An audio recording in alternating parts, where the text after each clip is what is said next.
ওষুধ খাইয়েছি, এখন আপনার বডির ফিলিং কেমন সেটা বলেন। ভালো লাগতেছে, এটা নাই নাই, না, পেট পাতলা মনে হচ্ছে। হ্যাঁ, এতক্ষণের চিকিৎসার ফল কি মনে হচ্ছে এখন আপনার? সুস্থ হতে পারবেন তো 6 মাসে? মানে এটা যদি থাকে, এটা কিছু না, এভাবে যদি থাকে আগে পারবেন। টাইম টু টাইম খাবেন, যেগুলো ছবি তুলে নিলেন, টাইম টু টাইম। বডি চাক না চাক, বডি চাইবে সেটা আমি জানি, ওটা আপনাকে জানতে হবে। আপনি খাবেন, পানিটা খাবেন, যেভাবে সকালবেলা ওঠার কথা উঠবেন, রাত্রিবেলা 10টার মধ্যে ঘুমিয়ে যাবেন। 10টার পরে ঘুমাইলে বডির ইমিউনিটি অটোমেটিক নষ্ট হয়ে যায়, বিভিন্ন রোগ এসে চেপে ধরে।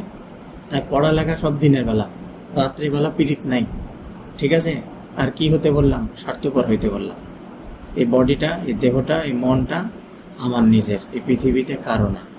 কারণ আমার নিজের ছায়া যেহেতু আমার না, মানে এই পৃথিবীটাই কারো না। আমি যদি নিজে করতে পারি, সব আমার হবে। আর আমি যদি অসুস্থ হয়ে যাই, দেহটা ভেঙে ফেলি, সবাই, ইভেন গর্ভধারিণী মাও দেখতে পারবে না, তখন গালিগালাজ করবে। আমার কথা বুঝতে পারলেন? এভাবেই বাঁচতে হবে, ইনশাল্লাহ আপনি ভালো হবেন।